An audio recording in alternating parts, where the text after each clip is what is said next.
Last में उसको करेंगे, ठीक है। तो इफ्लोरोसेंस सबको पता है क्या होती है, हमने मेरे ख्याल से जो जब से हम इसको पढ़ रहे हैं काफी बार ये वर्ड कम 20 बार ये वर्ड आया होगा इफ्लोरोसेंस वाला, लेकिन फिर भी जिसको नहीं पता है मैं एक बार फिर से दिखा देती हूँ ये चीज क्या होती है।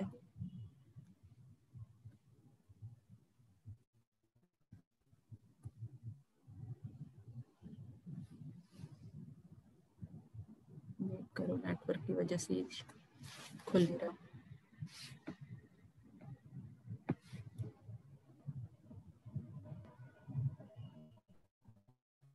ये जो व्हाइट पैचेस जो हमारे उस पे हो जाते हैं सरफेस के ऊपर, ये ब्रिक के ऊपर भी हो सकते हैं और आपके ये कंक्रीट के ऊपर भी हो जाते हैं, ठीक है। तो ये जो है आपका ये वाली जो प्रॉब्लम है इसको इफ्लोरोसेंस बोलते हैं। पेपर में 101% इफ्लोरोसेंस का चाहे 2 नंबर में पूछे 4 नंबर में पूछे पूछेगा वो, ठीक है। 2 नंबर में पूछ लेता है वो कई बार कि इफ्लोरोसेंस क्या होता है, और 4 नंबर में अगर पूछेगा तो ये पूछ सकता है कि इसको कैसे रिपेयर कर सकते हैं। तो इसको आपने जरूर याद रखना है। तो सबको पता लग गया कि ये चीज क्या होती है फ्लोरोसेंस। तो हम उसकी डेफिनेशन देख लेते हैं और क्या प्रॉब्लम होती है उससे वो हम डिस्कस करेंगे। तो क्या होता है कि जो आपका मटेरियल होता है उसके अंदर साल्ट प्रेजेंट होता है। वो किस वजह से आता है साल्ट, या तो मटेरियल के अंदर हो सकता है या फिर वाटर के अंदर होता है। तो वो जो वाटर ऐसे वाला वाटर हम यूज करते हैं उसके अंदर जो मटेरियल हमने बनाया है या फिर जो हमने ब्रिक बनाई है हमारी, तो बाद में मॉइस्चर के कांटेक्ट में आके क्या होता है बाहर निकलना स्टार्ट हो जाता है वो साल्ट, और इस फॉर्म में हमें व्हाइट क्रिस्टल फॉर्म में ये हमें दिखता है, ठीक है। Soluble salt present in the brick और मोटार, जो मोटार हमने मसाला जो बनाया है हमने और जो ब्रिक होता है उसके ऊपर प्रेजेंट होता है साल्ट। ऑब्जर्व क्या करता है, मॉइस्चर को ऑब्जर्व करेगा फ्रॉम द एयर, जो एयर है एयर से मॉइस्चर को ऑब्जर्व करेगा, या फिर ड्यूरिंग द कंस्ट्रक्शन, जब कंस्ट्रक्शन हो रही है तब ऑब्जर्व करेगा, ठीक है। This brought to the surface, ये क्या करता है इस सोल्यूशन को सरफेस पे लेके आता है।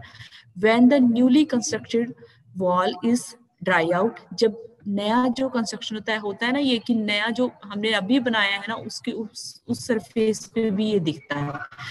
तो जो न्यूली बनी हुई बिल्डिंग होती है या फिर कोई भी स्ट्रक्चर हो सकता है आपका, जब वो सूख जाता है तो ये किस फॉर्म में, दे appear from the crystal form, ठीक है। हमें क्या है व्हाइटिश जो एक क्रिस्टलाइन सब्सटेंस मतलब उस फॉर्म में हमें ये दिखता है, ठीक है।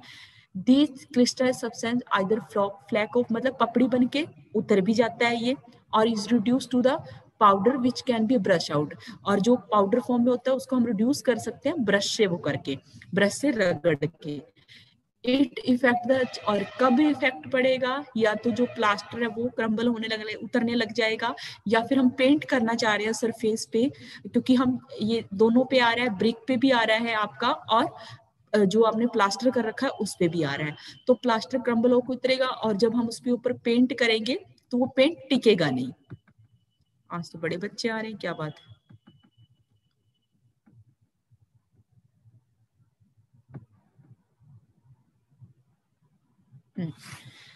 ठीक है, तो वो क्या करेगा पेंट के साथ एडेजन नहीं बनाएगा। जो अगर ये सरफेस के ऊपर है तो हमें इसलिए इसका ट्रीटमेंट करना, क्योंकि लास्ट जो चैप्टर हमें यही कर रहे हैं, हम पूरे चैप्टर में यही पढ़ रहे हैं कि हम कंक्रीट को कैसे उसके रिपेयर करेंगे, जो ब्रिक है उसको कैसे रिपेयर करेंगे, अगर मान लो डीपीसी में कोई डिफेक्ट आ गया तो तब क्या करेंगे, हम क्रैकिंग आ गई है तब क्या करेंगे, तो कौन कौन से मेथड हम यूज करते हैं, सारा 6 चैप्टर इसी पे है कि रिपेयर कैसे करेंगे हम अगर कोई प्रॉब्लम आती है तो इफ्लोरोसेंस, अब हमारा इफ्लोरोसेंस की प्रॉब्लम आई है।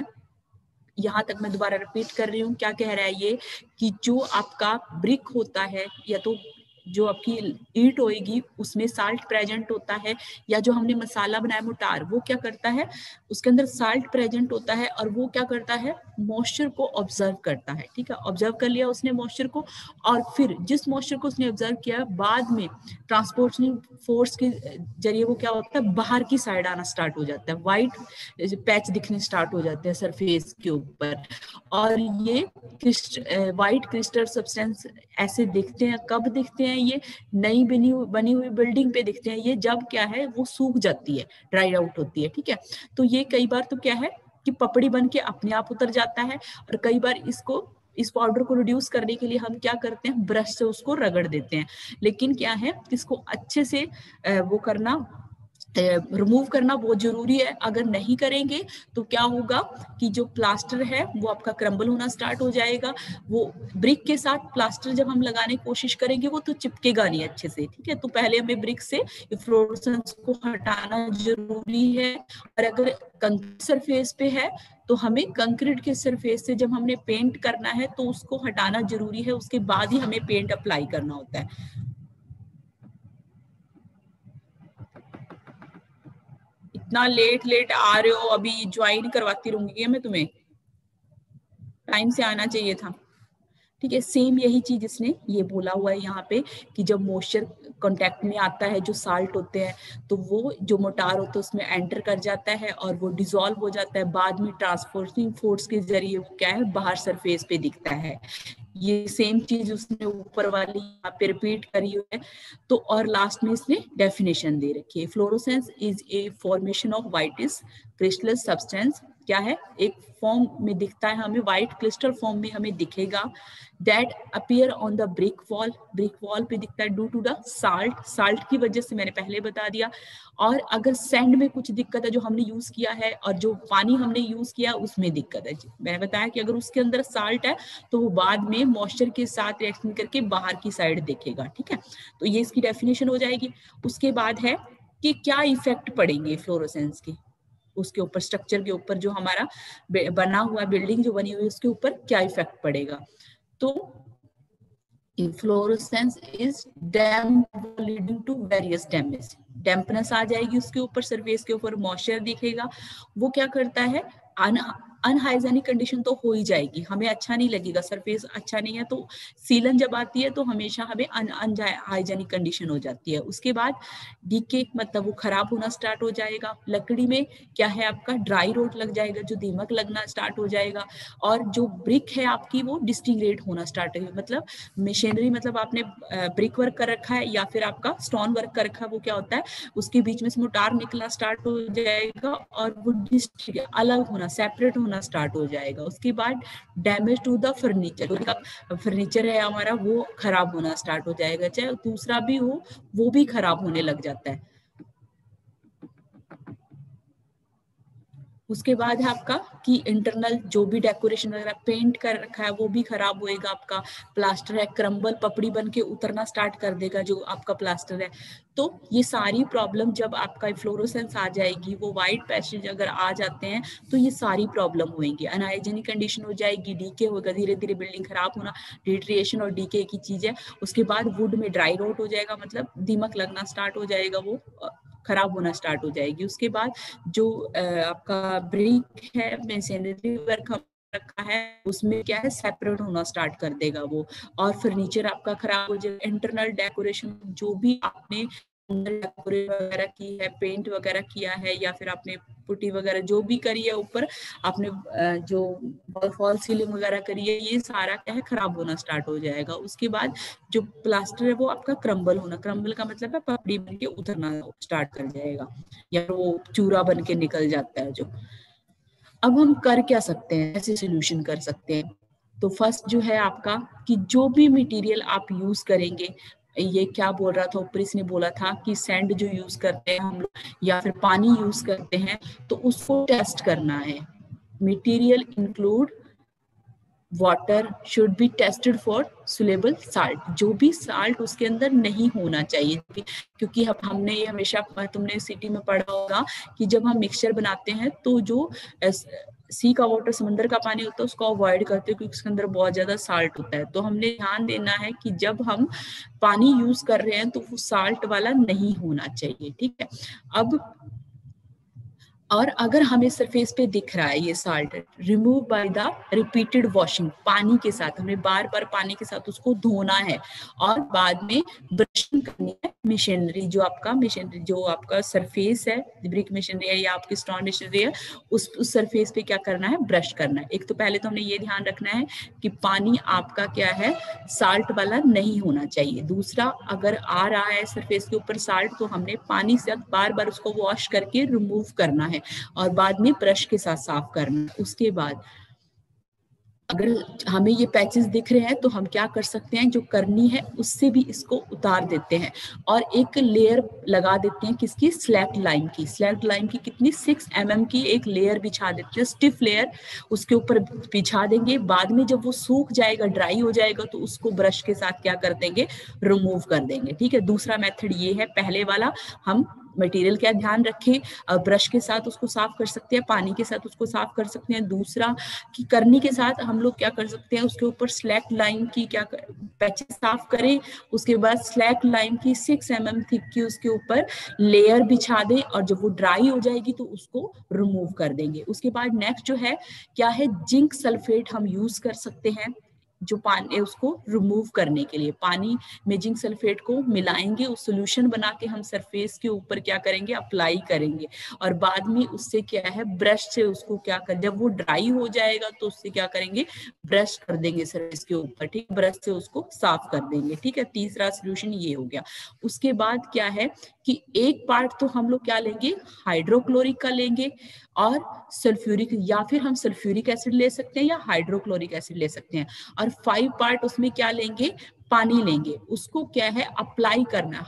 विग्रोसली का मतलब है कि पूरा प्रेशर के साथ हार्डली उसके ऊपर अप्लाई करना है। उसके बाद हम उसके ऊपर क्या कर देंगे, जो स्क्रब वाला मतलब हार्ड ब्रश के साथ उसके ऊपर ब्रशिंग कर देंगे। ठीक है, और वाटर कॉन्स्टेंटली हम लोग स्प्रे करते रहेंगे, किसके साथ, जो हमारी पाइप है उसके साथ। ठीक है, हमने ये भी ध्यान रखना है कि वो एसिड बीच में नहीं जाना चाहिए ब्रिक वर्क के अंदर। ठीक है, ब्रिक वर्क जो हमने किया हुआ है तो हमने पानी साथ के साथ उसके ऊपर डालते रहना है जब आप ये एसिड डाल रहे हो। ठीक है, उसके बाद जो नेक्स्ट है आपने कि हम वाटरप्रूफ मोटार यूज कर सकते हैं इसके ऊपर। वो क्या होगा वाटरप्रूफ में, 1 पार्ट सीमेंट रहेगा, 2 पार्ट आपका सैंड रहेगा।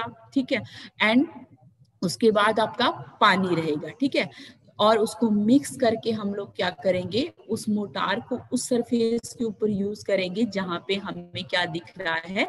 यहाँ पे इसने और भी चीज लिखी हुई है कि कितना लेंगे, mix with the 12 kg alum each cubic metre of sand. ठीक है, हम लोग अलम भी उसके अंदर यूज कर सकते हैं, जो हमने 12 kg जो है अलम यूज करेंगे, कितना, each cubic metre of sand के लिए। ठीक है, उसके बाद हम लोग सॉफ्ट सोप, कोई भी जो सॉप है उसको डिटर्जेंट हम लोग उसके पानी के अंदर मिक्स करेंगे, वो वाला हम यूज कर सकते हैं। हमने कौन कौन सी चीजें की, पहला हम मटेरियल पे ध्यान देंगे कि साल्ट उसके अंदर नहीं होना चाहिए।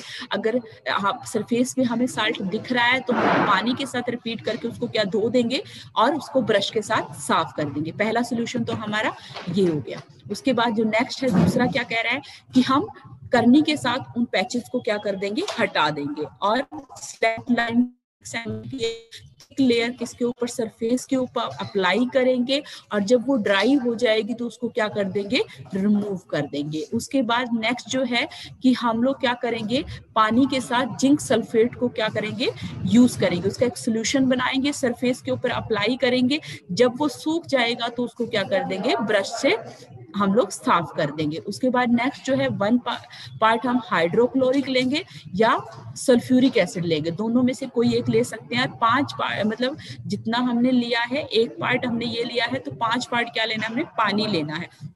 इसको हमने सरफेस के ऊपर अप्लाई करना है, बाद में ब्रश पे साफ कर देना है। जब हम अप्लाई कर रहे हैं तो हमने ये भी ध्यान रखना है कि वो जो एसिड है अंदर डीप तक नहीं जाना चाहिए। ठीक है, और उसके बाद नेक्स्ट जो है लास्ट जो आपका कि वाटरप्रूफ मोटार हम यूज कर सकते हैं फ्लोरोसेंस से बचने के लिए। वो कैसे बनेगा, 1 पार्ट सीमेंट होगा, उसमें 2 पार्ट सैंड होगा और उसके बाद प्रॉपर क्वांटिटी में उसके अंदर पानी होगा। हम इसको मिक्स करके उस सरफेस के ऊपर अप्लाई कर सकते हैं, तो ऐसे भी हम इससे बच सकते हैं। उसके बाद और कौन सी स्पेशल जो प्रिकॉशन है हम कर सकते हैं फ्लोरोसेंस से बचने के लिए, जब हमें न्यू कंस्ट्रक्शन सरफेस पे ये दिखती है। पहला तो सबसे पहले कि हमने क्या ध्यान रखना है, ये कि ना दिखे, जो न्यू कंस्ट्रक्शन सरफेस पे दिखने लग जाती है, शुरू में ही दिखने लग जाती है ये चीज।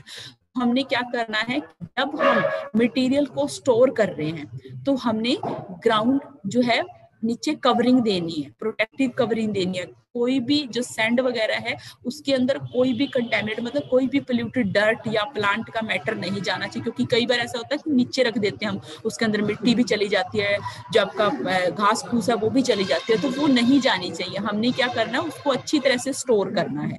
दूसरा कि जब आपने क्या करना है, जो दीवारें हैं नीचे जो है आपका बेस जो है वहां पे कंस्ट्रक्शन हो रही है, तो क्या करना है, जो बेस होता है वॉल का वहां पे बारिश नहीं लगनी चाहिए, सीधा लगेगा तो वहां पे मड बन जाएगा, ठीक है, वो गारा बनेगा, वो बाद में उसके ऊपर मॉइस्चर आ जाएगा। तो हमने प्लास्टिक शीट क्या करनी है, डालनी है किसके ऊपर, वॉल की सरफेस के ऊपर। और लास्ट जो है आपका, हमने क्या करना है, अगर हमारा काम चल रहा है, आज हमारा काम खत्म हो गया, आधी दीवार रह गई है, तो हमने स्टॉप कर दिया काम को, अगले दिन हम खत्म करेंगे, तो यहाँ पे लिखा है इंसिलिमेंट वेदर, मतलब ऐसा तूफानी, जब आपका वहां पे मौसम सही नहीं है, खराब मौसम है, तो हमने जब भी काम खत्म करना है तो हमने क्या करना है, उसके ऊपर भी हमने जो ज्वाइंट है वो वार्म आउट ना हो जाए, तो उसको भी हमने कवर प्रोवाइड रखना। वही प्लास्टिक कवर आप उसके ऊपर दे सकते हो।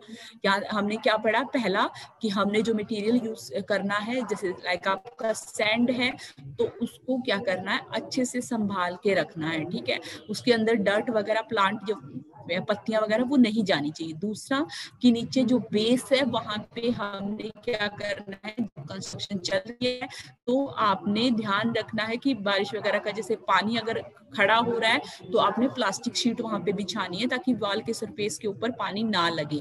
लास्ट वाला कि अगर आप काम कर रहे हो और बीच में काम छोड़ोगे, आधी एक दिन में तो दीवार पूरी होती नहीं है तो छोड़ते हो, तो बारिश वगैरह आती है, तो जब आपका मौसम खराब रहता है वहां पे, तो क्या होता है कि ज्वाइंट जो आपके धुल जाते हैं, ठीक है, तो वो नहीं होना चाहिए, इसलिए आपको क्या करना है, उसके ऊपर कवर प्रोवाइड करना है। यहाँ तक बताओ बेटा, किसी को कोई डाउट हो इफ्लोरेसेंस में जो मैंने बताया, इफ्लोरेसेंस होता क्या है, उसके बाद इफेक्ट क्या है इसके, उसके बाद कि क्या हम लोग रिमेडी कर सकते हैं, इससे बच कैसे सकते हैं, यहाँ तक किसी को कोई डाउट?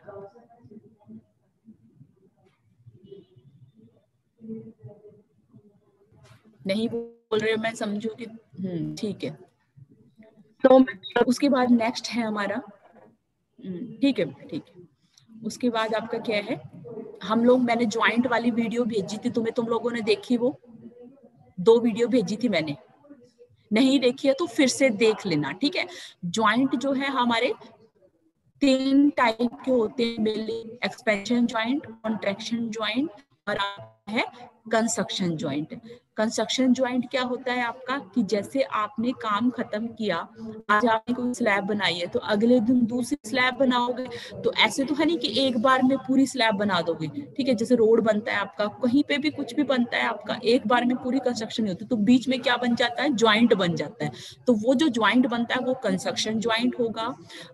टेम्परेचर की वजह से बिल्डिंग में एक्सपेंशन होता है, जो गैप छोड़ते हैं हम लोग, वो एक्सपेंशन ज्वाइंट होंगे। रोड पे भी होते हैं, आप लोगों ने देखे होंगे, बीच बीच में फिलिंग कर रखी होती है, ठीक है, ज्वाइंट के अंदर, तो वो ज्वाइंट।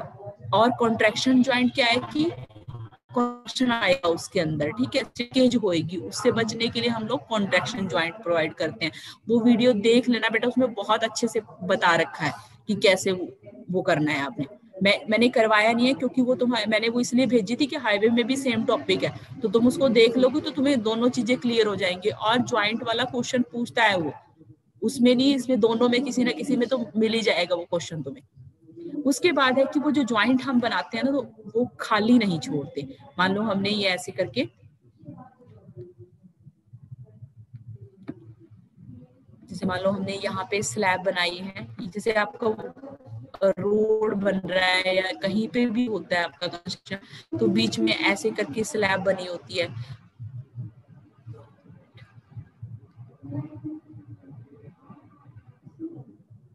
जैसे ये बनी हुई है, तो यहाँ पे जो ज्वाइंट होता है ना, उसमें कुछ फिलिंग की होती है, जो फिलिंग जिसमें भरा जाता है उसको ज्वाइंट सीलेंट बोलते हैं। तो वो कुछ मटेरियल होता है जो हम भरते हैं, ठीक है, वो वैसे तो हम ज्वाइंट छोड़ते हैं, लेकिन उनको भरना भी जरूरी होता है, क्योंकि हमने जिस पर्पज के लिए उनको लाया कि हमने एक्सपेंशन के लिए उसको यूज किया है या फिर कॉन्ट्रैक्शन के लिए यूज किया है, अगर हम उसको नहीं भरते उन ज्वाइंट्स को, सीलेंट उसके अंदर नहीं भरते, तो क्या हो जाएगा, उसके अंदर डर्ट वगैरह भर जाएगी, भर जाएगी, मतलब कुछ भी कूड़ा करकट उसके अंदर भर जाएगा। तो जिस पर्पज के लिए हमने प्रोवाइड, तो ज्वाइंट सीलेंट जो होते हैं वो फ्लेक्सिबल होते हैं, मतलब इस टाइप का मटेरियल हम उसके अंदर यूज करते हैं ताकि एक्सपेंशन या कॉन्ट्रैक्शन हमारे जो स्ट्रक्चर की हो तो उस टाइम वो प्रॉब्लम ना करे। ठीक है, तो यहाँ पे हमारा जो है नेक्स्ट जो है आपका टॉपिक दे रखा है कि रिपेयर ऑफ ज्वाइंट। ठीक है, ऐसे दे रखा है आपके, तो यहाँ पे ऐसे बुक में नहीं दे रखा रिपेयर ऑफ ज्वाइंट के नाम से कोई टॉपिक, तो ये वही है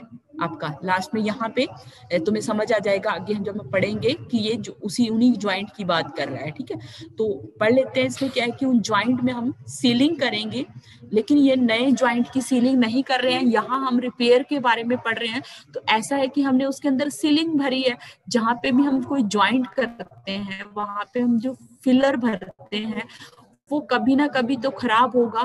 तो फिर हम लोग क्या कर रहे हैं अब कि जब खराब होगा तो उसको रिमूव करके हमने उसकी फिलिंग कैसे करनी है। ठीक है, ये देखो यहाँ से समझ आएगा, repair treatment of A joint. ठीक है, ये जो है एक टॉपिक है तुम्हारा सिलेबस में, लेकिन ऐसे नहीं लिखा हुआ उसने, यहाँ पे सीलिंग ऑफ ज्वाइंट के नाम से जो टॉपिक है वही तुम्हारा रिपेयर ऑफ ज्वाइंट वाला टॉपिक है। ठीक है, तो पढ़ लेते हैं ये क्या कह रहा है कि joint are the location in building which are the most susceptible to leak. ये ज्वाइंट होते हैं बिल्डिंग के अंदर, सबसे ज्यादा हमें उन्हीं का डाउट रहता है कि वो लीक होंगे। ठीक है, it is most important to fill the joint, इसलिए ये इंपॉर्टेंट हो जाता है कि वो ज्वाइंट जो है हम सीलेंट के साथ उसको भर दें। देन अगेंस्ट एंट्री ऑफ, अगर हम उन ज्वाइंट को सीलेंट के साथ भर देंगे तो क्या होगा, पानी की एंट्री नहीं होगी उसमें, कोई भी फॉर रीजन मैटर, मतलब डर्ट वगैरह हो गई, आपका प्लांट हो गए, कुछ भी होगा अलग से, मतलब उसके ऊपर पशु वगैरह भी घूमते रहते हैं, तो जो भी एक्स्ट्रा जो मटेरियल होगा वो नहीं जाएगा, to permit the expansion of the building component. तो हमने एक्सपेंशन के लिए उसको प्रोवाइड किया है ज्वाइंट को, तो वो जो सीलेंट है वो एक्सपेंशन भी होने देंगे, लेकिन क्या है जो ऊपर जो फ्रीजर मटेरियल है या पानी वगैरह है या एक्स्ट्रा डर्ट वगैरह है वो नहीं जाएगी, इसलिए हमने उसकी फिलिंग करनी है। अब from structural behavior these joint are required to provide barrier to the flow of moisture। और हम अलग से हम क्या कह सकते हैं कि ये जो है ज्वाइंट वो इसलिए भी हमें भरने पड़ते हैं क्योंकि मॉइस्चर भी आता है, पानी भी आता है, गैसेस भी आती है, तो वो एक बैरियर प्रोवाइड करेगा कि वो उसके अंदर एंट्री ना करें। ठीक है, उसके बाद generally seal of joint get destroyed by the time. मैंने पहले बताया कि यहाँ पे किसकी बात कर रहे हैं हम, कि ज्वाइंट आपका डिट्रियोट हो जाता है, आपका खराब हो जाता है टाइम के साथ। तो अब हमें करना क्या है, नीड टू रिपेयर और रिप्लेस, इसीलिए हमें क्या करना पड़ता है, रिपेयर करने की जरूरत पड़ती है और रिप्लेस करने की जरूरत पड़ती है। ऑन इट्स कंडीशन, कंडीशन के ऊपर भी डिपेंड करता है कि आधा खराब हुआ है या पूरा खराब हो गया है, कैसे खराब हुआ है वो। Ceiling of joint is done after removing the damage seal. अब सीलिंग ऑफ ज्वाइंट क्या करेंगे, हम पहले जो पहले डैमेज हो रखा है उसको रिमूव करेंगे and preparing the joint properly. और जो ज्वाइंट है उसको प्रॉपरली प्रिपेयर करना है, ऐसे नहीं कि आधा मटेरियल अंदर ही रह गया, उसको अच्छे से साफ करना है हमने। A suitable sealant material is selected for this purpose, और सुटेबल मटेरियल हमने सिलेक्ट करना है and applied by the step by step. ठीक है, मैं दोबारा रिपीट कर रही हूँ, ये क्या कह रहा है यहाँ पे इस पैराग्राफ के अंदर, कि जब हम ज्वाइंट हम लोग बिल्डिंग के अंदर होते हैं, ठीक है, तो हमारी ये डाउट रहता है हमें, सस्टेबल होता है कि वहां से लीकेज होगी, ठीक है, या वहां प्रॉब्लम क्रिएट होगी, इसीलिए हमें क्या है ये इम्पॉर्टेंट हो जाता है कि हमने उन ज्वाइंट को क्या करना है, भरना है। ठीक है, ताकि जो भी फोरिज्म अलग जो एक्स्ट्रा मटेरियल है, खराब मटेरियल, वो उसके अंदर एंट्री ना करे, पानी उसके अंदर एंट्री ना करे, गैसेज उसके अंदर एंट्री ना करे। इन सारी चीजों से बचने के लिए हमें क्या करना पड़ता है, उनको फिल करना पड़ता है। ठीक है, और अलग से मैंने ये पहले बता दिया कि ये ज्वाइंट इसलिए रिक्वायर्ड होते हैं क्योंकि ये मॉइस्चर वगैरह है, वाटर है, गैसेज, उनकी भी एंट्री नहीं होती। तो कोई भी आपका ज्वाइंट है वो टाइम के साथ जनरली यही होता है, वो ज्वाइंट क्या होता है, डिट्रियोट हो जाता है, आपका खराब हो जाता है, टीके हो जाता है, ठीक है। इसीलिए हमें जरूरत पड़ती है उसको रिपेयर करने की और उसको रिप्लेस करने की, ठीक है। इसको हम ये रिप्लेसमेंट, और जब हम लोग रिपेयर कर रहे हैं तो हमें क्या करना पड़ता है, सबसे पहले जो डैमेज उसके अंदर पहले सीलिंग मटेरियल है उसको क्या करेंगे, हम रिमूव करेंगे, और फिर उसके बाद ज्वाइंट को क्या है प्रॉपर्ली तैयार करेंगे, ठीक है। उस सरफेस को तैयार करेंगे, उसके बाद जो भी हमें सुटेबल मटेरियल लगता है उसको सिलेक्ट करेंगे उस पर्पज के लिए, जिस पर्पज के लिए हम यूज कर रहे हैं, और अप्लाई करेंगे स्टेप बाय स्टेप। अब ये जो ऊपर हमने पढ़ा है ना, सेम इसमें वही वाली लाइनें लिख देगी। सबसे पहले हम लोग क्या करेंगे, फॉर रिफिलिंग और resealing the joint, sealing compound and all grip trap in the joint are remove. Refilling और रिसीलिंग करने के लिए या रिपेयर करने के लिए, रिप्लेस करने के लिए ज्वाइंट को सबसे पहले जो सीलिंग कंपाउंड उसके अंदर यूज कर रखा है उसको क्या करेंगे, हम लोग निकालेंगे। आलग्रिट मतलब जो भी उसके अंदर कूड़ा करकट है, गंदगी फंसी हुई, या फिर जो भी एक्स्ट्रा मटेरियल उसको क्या कर देंगे, हम रिमूव कर देंगे। अब the wall of the ceiling are clean thoroughly possible by the brush. Brush के साथ कैविटी मतलब जो हॉल बन जाएगा, अब खाली हो गया जो हमने निकालना था रिमूव, उसको क्लीन करना है ब्रश के साथ, ठीक है। और हमने different type of the ceiling joint is used all the traces of old combined. जो भी डिफरेंट टाइप का मटेरियल हमने यूज कर रखा है उसको ट्रेस करके और उसको सारे पहले वाले कंपाउंड को क्या कर देना है, हमने रिमूव कर देना है। After this joint is wash out. हमने ज्वाइंट को किसके साथ धोना है, एक सोल्यूशन के साथ धोना है जिसमें क्या है 5 से 10% हमारी क्या है डिटर्जेंट होगा और पानी होगा उसके अंदर। हॉसिंग मतलब मैंने पहले बताया, हॉसिंग इसमें जो यूज कर रखा है वो पाइप के लिए यूज कर रखा है, विद वाटर 1 और 2 आवर, ठीक है। हम लोग उसको धोएंगे, उसके बाद the joint is then brush with the stiff brush, ठीक है। हम फिर और ब्रश के साथ हम उसको अच्छे से साफ कर देंगे। अब हमने क्या किया है, लास्ट में वहां भी पढ़ा है हमने कि जो भी हमने सुटेबल सीलेंट मटेरियल सिलेक्ट किया है इस पर्पज के लिए उसको अप्लाई करेंगे हम स्टेप बाय स्टेप। और sealant is applied stable temperature specified by the manufacturer, कि हम लोग किस स्पेसिफाइड टेम्परेचर पे उसको अप्लाई करना है जो मैन्युफैक्चरर है उसके ऊपर डिपेंड करेगा, वो उसको अप्लाई कर देगा, जिससे वो आपका ड्राई भी हो सकता है, मतलब आपका कोल्ड भी हो सकता है वो मटेरियल। अब वो लाइन शायद छूट गई है, यहाँ पे थी कि आपका कोल्ड भी हो सकता है वो मटेरियल, हॉट भी हो सकता है, ठीक है। कि मतलब वो आपका को ठंडे वाला मटेरियल भी हो सकता है कि वैसे यूज होएगा, और ऐसा भी हो सकता है कि जैसे विटामिन वगैरह है इसको यूज कर रहे हैं एज ए सीलेंट, तो क्या करेंगे उसको गर्म करना पड़ेगा, ठीक है। तो हमने क्या किया यहाँ पे, कैसे क्या कौन कौन से स्टेप किए, पहला हमने जो भी मटेरियल था रीसीलिंग करने से पहले उसको जो भी एक्स्ट्रा मटेरियल फ्रोजन मटेरियल उसको क्या कर दिया, हमने रिमूव कर दिया। फिर उसको क्या कर दिया, हमने ब्रश के साथ साफ किया है, कोई भी जो पहले वाला कंपाउंड है वो नहीं रहना चाहिए, अच्छे से हमने रिमूव करना है। फिर उस ज्वाइंट को हमने ये एक सोल्यूशन बनाया, डिटर्जेंट होगा उसके अंदर, पानी होगा, उसको हमने वॉश किया, और वॉश करने के बाद फिर से हमने ब्रश के साथ स्टिफ जो ब्रश होगा उसके साथ उसने साफ किया। फिर जो सीलेंट मटेरियल हमने सिलेक्ट किया है उसको हम लोग यूज करेंगे, ठीक है। स्टेप बाय स्टेप हम अप्लाई करते रहेंगे, और वो आपका कोल्ड भी हो सकता है और हॉट भी हो सकता है, ठीक है। वो डिपेंड करता है कि हमने कौन से वाला यूज करना है, हमारी रिक्वायरमेंट कैसी है, सिचुएशन कैसी है, उसके हिसाब से हम लोग सिलेक्ट करेंगे, या हमने मटेरियल कौन सा यूज करना है। हो सकता है कि जो मटेरियल हम यूज कर रहे हैं वो आपका क्या है कोल्ड ही यूज हो जाए, और हो सकता है कि वो गर्म करना पड़े हम लोगों को। तो वो 2 टॉपिक हो गया हमका, और हम ये एक रह गया है आपका, 1 मिनट, ये हम लोग कर रहे थे।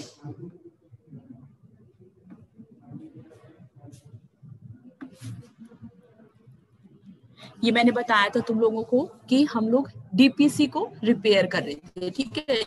डैम्प प्रूफिंग कोर्स है जब हम अप्लाई करते हैं, किसके लिए अप्लाई करते हैं कि डैम्पनेस ना आए बिल्डिंग में, ठीक है, उसके लिए हम लोग अप्लाई करते हैं। लेकिन कई बार क्या होता है कि डैम्प प्रूफिंग कोर्स या तो हमने प्रोवाइड नहीं किया होता, या फिर क्या होता है कि डैम्प प्रूफिंग कोर्स प्रोवाइड कर रखा है लेकिन फिर भी वो क्या हो जाता है, खराब हो जाता है। तो अब उस कंडीशन में हम लोग क्या करते हैं कि बिल्डिंग हमारी बनी हुई है, एक तो होता है कि पहले डीपीसी प्रोवाइड कर देना, अब बिल्डिंग बन गई है, फिर से अब हमारे क्या है, डैम्पनेस आ गई है बिल्डिंग में, तो हम क्या प्रॉब्लम है, उस प्रॉब्लम का क्या सोल्यूशन हो सकता है। तो ये 3 मेथड है जो ये यूज करेगा। पहले वाला क्या है, फिजिकल मेथड है, दूसरा इलेक्ट्रिकल मेथड है, तीसरा आपका केमिकल मेथड है। तो फिजिकल मेथड मैंने उस दिन बता दिया था, तुम्हें वीडियो भी दिखाई थी कि क्या करते हैं, वॉल के अंदर हम लोग क्या कर लेते हैं, ऐसे मैं बना देती हूँ, कोशिश करती हूँ बनाने की।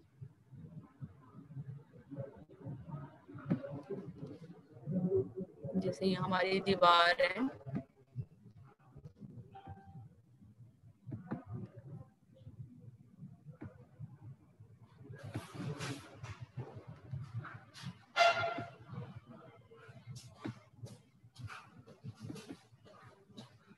ठीक है, जो दीवार होती है हमारी, जो उसमें क्या है, ग्राउंड लेवल से ऊपर, जहां पे ग्राउंड लेवल से कितना ऊपर बोल रहा था ये, कि जो हमारा 150 mm अबो द फ्लोर, ठीक है, जो फ्लोर है, जैसे मान लो ये ज्वाइंट है, ठीक है, इस ज्वाइंट को क्या कर लेंगे हम लोग, खाली कर लेते हैं, इसको यहाँ से उखाड़ देते हैं हम नीचे वाले ईंटों को, और उसके अंदर क्या भरते हैं हम लोग, मैं दिखा देती हूँ फिर से वो वीडियो, क्योंकि आज मुझे बच्चे ज्यादा लग रहे हैं।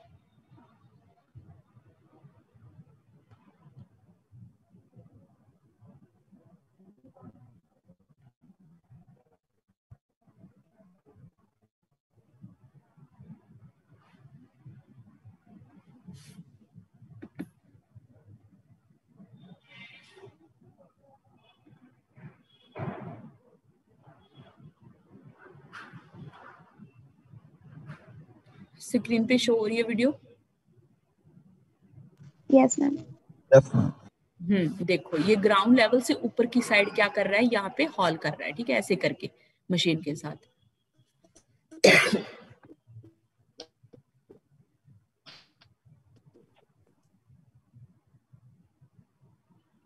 फिर ये पेपर बिछा देगा इसके अंदर, ठीक है, इस पेपर को बिछाएगा, ये मेम्ब्रेन होता है, इसको अप्लाई करेगा, मोटार के साथ इसको चिपकाएगा ये,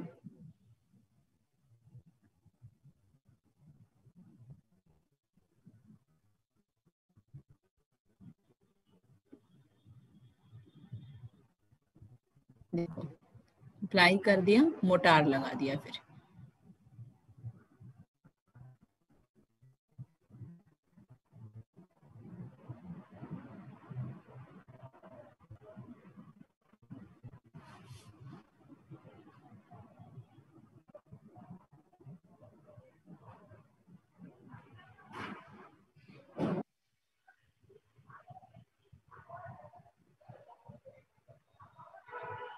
ठीक है, इसको ऐसे करके पूरे में, जो पूरी दीवार है, ये क्या है, टाइम कंज्यूमिंग मेथड है आपका, इसमें बहुत टाइम लगता है, क्योंकि ऐसे दीवार को तोड़ता रहेगा, फिर एक एक पेपर पूरी उसमें अप्लाई करेगा, ये फिजिकल मेथड है। ऐसे करके नीचे दीवार में सारी जगह, ताकि इससे क्या होगा, ये डैम्पनेस के रीजन तो बहुत सारे होते हैं, तो ये तुम्हें समझ आ गया होगा इसको।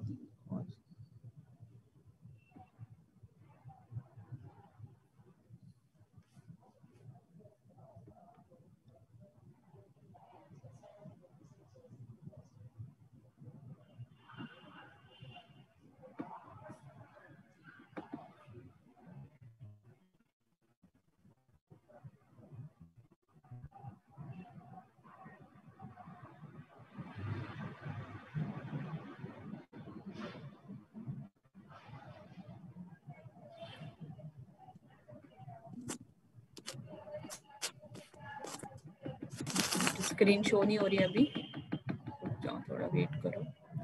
स्क्रीन पे शो हो रहा है ना अब? Yes ma'am. ठीक है। हाँ, जो पहले वाला मेथड है ना, ये क्या है कि हम यहाँ पे जो तीन मेथड जो कर रहा है ना, वैसे जो बिल्डिंग में डैमेज क्या होता है, बारिश साइड से लग रही हो वहां से भी आ जाता है, छत में लीकेज हो रही है वहां से आ जाता है, ठीक है, फाउंडेशन में मॉइस्चर था वहां से आ जाएगी। लेकिन यहाँ पे सिर्फ कौन से वाली प्रोटेक्शन कर रहा है कि नीचे से, जब नीचे से मॉइस्चराइज होके फाउंडेशन से जब बिल्डिंग में एंट्री करता है ना, उस टाइप की जो प्रोटेक्शन ये प्रोवाइड कर रहा है, ठीक है। वो जो नीचे से मॉइस्चराइज होके ऊपर की साइड आता है उसको कैपिलरी एक्शन बोलते हैं। कैपिलरी एक्शन होता है, वो मॉइस्चर क्या है, नीचे से ऊपर की साइड आ रहा है, तो उससे बचने के लिए ये मेथड अप्लाई कर रहा है। तो ये सेम यहाँ पे इसने ये चीज क्या है कि एक स्ट्रिप हम प्रोवाइड करेंगे, जिससे क्या है, पूरा इसको मैंने उस दिन बता दिया था तुम्हें कि वो जो पेपर यूज कर रहा है ना, वो बिटुमिन का होगा, लेड का होगा, कॉपर का, पॉलीथीन शीट हो सकती है, जो वो हमने स्लॉट बनाया है उसमें अंदर एंटर करेंगे और उसको क्या करेंगे हम लोग, फिल कर देंगे मोटार के साथ, ठीक है। तो ये तुम पढ़ लेना, उस दिन भी मैंने बताया था। और नुकसान क्या है, दिस अप्रोच बहुत टाइम कंज्यूमिंग एंड एक्सपेंसिव, महंगा भी पड़ता है क्योंकि लेबर लगेगी तो अपने आप महंगा पड़ेगा, और टाइम तो लग ही रहा है उसमें, क्योंकि एक एक वहां पे पहले हॉल कर रहा है, फिर उसके अंदर डाल रहा है उसको, तो वो बड़ा टाइम कंज्यूमिंग है। मेथड पूरा इसने मेंशन कर रखा है। ये क्या मेंशन कर रखा है इसने कि जो कट लगा रहा है वो कितना 4 mm की थिकनेस का वो कट लगाना है, और कितना ग्राउंड लेवल से 150 अबव लगाएगा वो। उसके बाद कि हमने जो स्टार्ट करना है काम, जो कट लगाना स्टार्ट करना है वो कॉर्नर से स्टार्ट करना है वॉल के, और जो कट होगा एक बार में कितना 600 mm की थिकनेस, mm की जो लेंथ हमने भर देना है। फिर उसके बाद नेक्स्ट 600